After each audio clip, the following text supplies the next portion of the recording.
Good morning students, welcome to class 10. Today we are going to study chapter number 2 part 5, that is excretory system. Excretory system मतलब the mechanism to expel out the waste material from the body.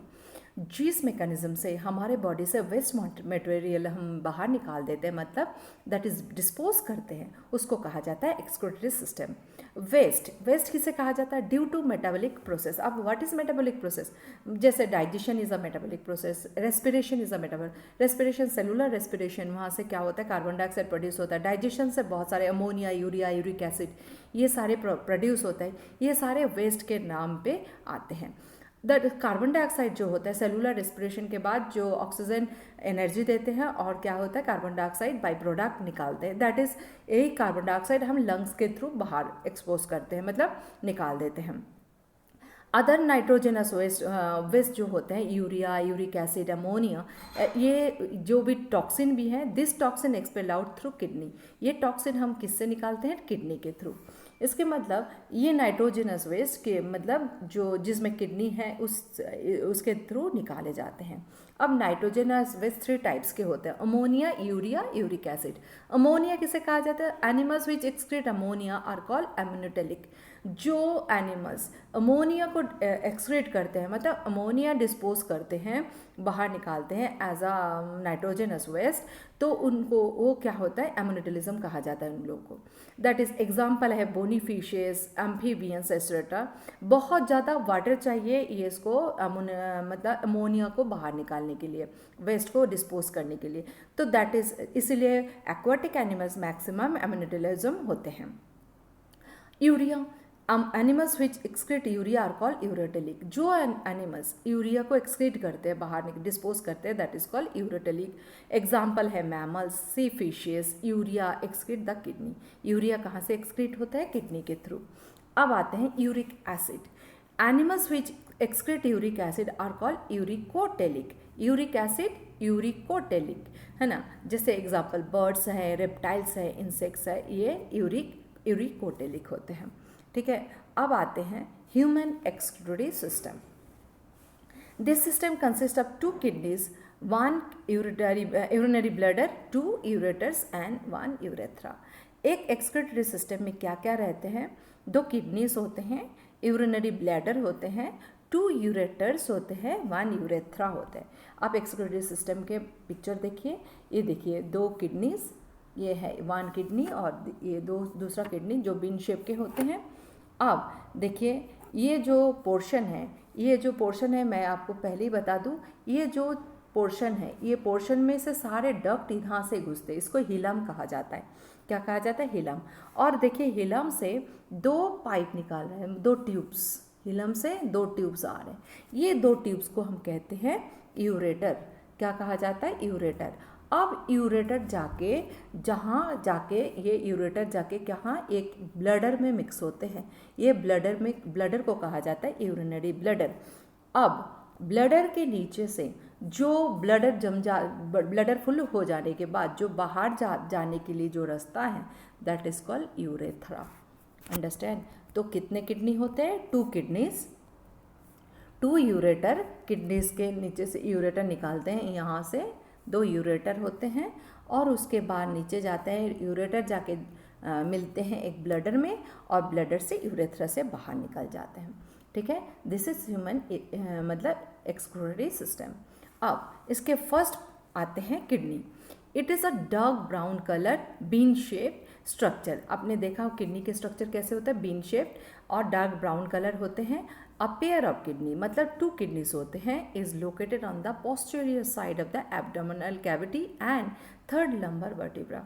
हमारे जो vertebra column है उसके नीचे से जो जाते हैं, 3rd लंबर वर्टिब्रा के दोनों साइड में पोस्टीरियर साइड एब्डोमेन के क्या रहते हैं? 2 किडनीज होते हैं.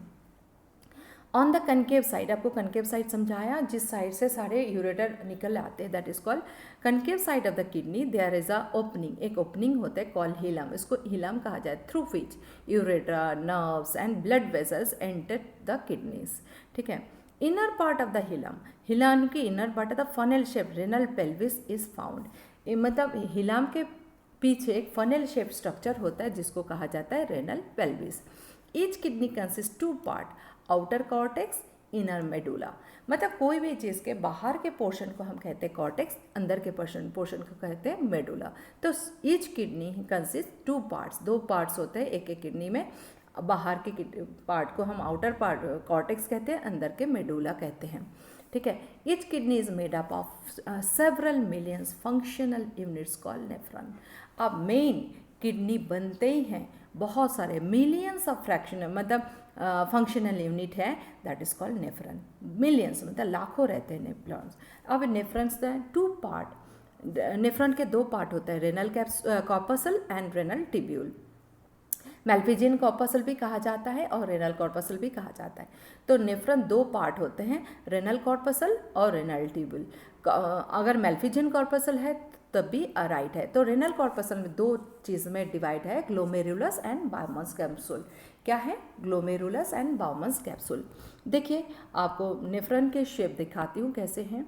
नेफ्रॉन देखिए, ये जो बाउमन्स कैप्सूल है बहुत अच्छी तरह से कप शेप का होता है बाउमन्स कैप्सूल। ये जो शेप है ये बाउमन्स कैप्सूल है और ये कप डबल लेयर में है और इसके अंदर जो जाली जैसा होता है दैट इज कॉल्ड ग्लोमेरुलस। तो बाउमन्स कैप्सूल कैसे होता है? कप शेप का होता है, उसके अंदर जाली जैसा होता है, ये जाली को हम कहते हैं ग्लोमेरुलस। अब ये हो गया आपका रेनल क्या बोलते हैं उसको, Malpighian corpuscle.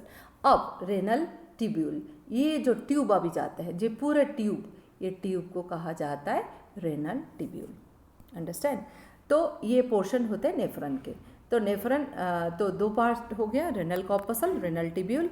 Glomerulus and Bowman's capsule renal corpuscle में होता है जो कप शेप में होता है और उसके बाद रेनल ट्यूब्यूल होता है। तो Bowman's capsule it is a cup shaped मतलब bag found in the upper side and nephron a branch of capillaries found in the Bowman's capsule. बहुत सारे मैंने हुआ घुमा हुआ कैपिलरीज मतलब ब्लड कैपिलरीज होते हैं एंड कॉल्ड ग्लोमेरुलस। वो जो मतलब एक कप में देखिए कैसा होता है, एक कप होता है जिसको हम कहते हैं बाउमन्स कैप्सूल।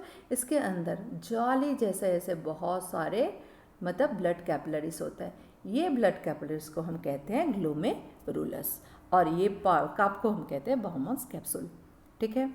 अब देखिए one end of the glomerulus join the renal artery which brings oxygenated blood with waste। क्या रहता है, एक पार्ट होता है जो 1 पार्ट ग्लोमेरुलस ज्वाइन होते हैं रेनल आर्टरी से। रेनल आर्टरी क्या लाते हैं? ऑक्सीजनेटेड ब्लड और साथ में उसमें वेस्ट भी रहता है। एंड अदर ज्वाइन होता है रेनल वेन, दूसरा पार्ट ज्वाइन होता है मतलब ग्लोमेरुलस एक पार्ट ज्वाइन होता है रेनल वेन आर्टरी से, दूसरे पार्ट होता है रेनल वेन से। रेनल आर्टरी से क्या होता है? Oxygenated blood with waste glomerulus में आते हैं और दूसरे वेन रेनल वेन से विच ट्रांसपोर्ट फिल्टर्ड ब्लड, अभी फिल्टर हो जाता है ब्लड और उसको रेनल वेन्स के थ्रू किडनी से निकल आते हैं। This duct start from the bottom of the Bowman's capsule. Renal tubule कहाँ से स्टार्ट होता है? बाउमन्स कैप्सूल के नीचे से and join to the collecting duct. देखिए आपको दिखा देती हूँ मैं ड्रॉ करके, ये है बाउमन्स कैप्सूल, ये ग्लोमेरुलस, यहाँ से ट्यूब जाता है, ट्यूब जाके एक ज्वाइन होता है दैट इज इन ज्वाइन हो जाता है, उसको हम कहते हैं दैट इज मतलब कलेक्टिंग डक्ट। ठीक है। ये कलेक्टिंग डक्ट में जाके ये स्टोर होता है। द फर्स्ट पार्ट देखिए कलेक्टिंग डक्ट ये है, आपको कलेक्टिंग डक्ट के पिक्चर आपको दिखाई दे रहे हैं, ये कलेक्टिंग डक्ट है। ठीक है। आप देखिए ये इसमें ऐसे करके सारे ट्यूब्यूल घूम के फिर लूप, ये जो लूप देख रहे हो, ये जो मतलब ये जो राउंड यू शेप, इसको हम कहते हैं हिनेल लूप, इसको कहा जाता है हिनेल लूप। ठीक है। क्या लूप कहा जाता है? हिनेल लूप। अंडरस्टैंड? अब देखिए of this duct is called PCT, central part of the tube forms a, इसमें PCT DCT दोनों ही रहता है जहाँ से स्टार्ट होता है और बीच के जो पार्ट जो है हेयर पिन के जैसे होता है जिसको हम हिनेल लूप कहा जाता है एंड पोर्शन ऑफ द, उसके बाद हाइंड पोर्शन मतलब आप देखिए ये जो ट्यूब है इस पोर्शन को PCT कहा जाता है, ये यहाँ तक ये जो पोर्शन जा रहा है ये PCT, फिर ये और यहाँ जो पोर्शन आ रहा है इसको कहा जाता है DCT और बीच में रहता है हिनेल लूप। ये हिनेल लूप कहाँ रहता है? बीच में। इसको इस पार्ट का हिनेल लूप कहा जाता है। समझ, पीसीटी, डीसीटी और हिनेल लूप 3 पार्ट होता है रेनल ट्यूब्यूल में। अब आते हैं जो ये डीसीटी जाके जमा होते हैं कहाँ, मतलब ज्वाइन होते हैं कलेक्टिंग डक्ट में। यूरिनरी ब्लैडर, यूरिनरी ब्लैडर क्या है? It is a pear leg muscle sac which stores urine. जो आपको यूरिनरी ब्लैडर कैसा बड़ा दिख रहा है, उसमें एक मसल सैक है, मतलब एक थैला जिसमें यूरिन स्टोर होता है। It can store 400 ml to 600 ml of urine. कितने ml यूरिन स्टोर हो सकता है एक ब्लैडर में? That is 400 to 600 ml. Ureter, they are the pair of the tubes that carry urine from the both kidneys. Ureter जो 2 kidney से जो ureter आते हैं, जैसे ये है यूरेटर, ये देखिए यहाँ से दोनों किडनी में से ये क्या लेके आते हैं? यूरिन, है ना। फिल्टर होने के बाद यूरिन लेके आके जमा करते हैं कहाँ? That is in urinary bladder. ठीक है, अब देखिए यूरिनरी ब्लैडर में जमा करते हैं, तो then it is both the kidneys of the urinary bladder. Urethra, it is the tube like structure. Urethra tube है, मतलब ब्लैडर के नीचे से निकलते हैं structure which carry the urine from bladder to outside of the body. Bladder से outside आने के लिए यूरेथ्रा के थ्रू आते हैं। It males also carries semen. अगर मेल हो, मेल के इसमें से सीमेंस भी कैरी होते हैं। सीमेंस मतलब स्पर्म भी यूरेथ्रा के थ्रू बाहर आते हैं। यूरिन फॉर्मेशन कैसे होता है? Urine in human being, urine is formed by millions of nephrons found in kidney. बहुत सारे नेफ्रॉन्स होता है किडनी में जो यूरिन फॉर्म करता है। They are 3 steps: urine formation, in glomerular filtration and reabsorption and secretion. क्या होता है? फर्स्ट फॉर्मेशन होता है यूरिन, उसके बाद एक ग्लोमेरुलस से फिल्टर होते हैं। फिल्टर होने के बाद जो चीज़ एक्स्ट्रा वाटर और एक्स्ट्रा ब्लड, वो क्या होता है? रीअब्जॉर्प्शन होता है ब्लड, एंड सिक्रीशन होता है अलग things. The renal artery supplies blood with nitrogenous waste to kidney. Renal artery क्या करते हैं? नाइट्रोजनस वेस्ट किडनी तक लेके आता है। The branches of this artery from afferent arteriole to the supply blood to the glomerulus. Afferent arteriole के through glomerulus में supply करता है। The blood is filter in Bowman's capsule. Bowman's capsule में ही फिल्टर होते हैं क्योंकि ग्लोमेरुलस में Here some useful substance like glucose, amino acids, salts etc. are also filtered. यहाँ ग्लूकोज मतलब ब्लड के साथ जब वेस्ट यूरिन बनते हैं उसमें बहुत कुछ, मतलब उसमें ग्लूकोज भी आता है, अमीनो एसिड भी, सॉल्ट्स भी आता है जो फिल्टर हो जाता है। Then this filtrate passes through the renal tubule. अब रेनल ट्यूब्यूल में जाते हैं। Renal tubule absorb all the important substance. अब ग्लूकोज, अमीनो एसिड उसको तो बाहर नहीं जाने दे सकते, तो दोबारा एब्जॉर्ब होता है रेनल ट्यूब्यूल के थ्रू। और देखिए it remains in renal tubule, और रेनल ट्यूब्यूल में रह जाता है विद द सम वाटर के साथ। Then it goes to the collecting duct. ये कलेक्टिंग डक्ट में जाता है, फॉर्म्स यूरिन। अब क्या होता है? एब्जॉर्ब होने के बाद जो चीज़ रह जाता है दैट इज, उसमें क्या रहता है? वाटर के साथ वेस्ट रहता है जो यूरिन कहलाता है। ये कलेक्टिंग डक्ट में जाता है यूरिन के रूप में। सम मटेरियल सिक्रेटेड, कुछ एक्सक्रीटरी मटेरियल उसमें से सिक्रेट होते हैं कलेक्टिंग डक्ट से renal tubule. Then nearby cells this process is called secretion. मतलब इसको सिक्रीशन कहता है। दिस प्रोसेस में क्या होता है? यूरिन बाहर आते हैं। That's enough today. Next part of the chapter you will watch on my next video. Thank you.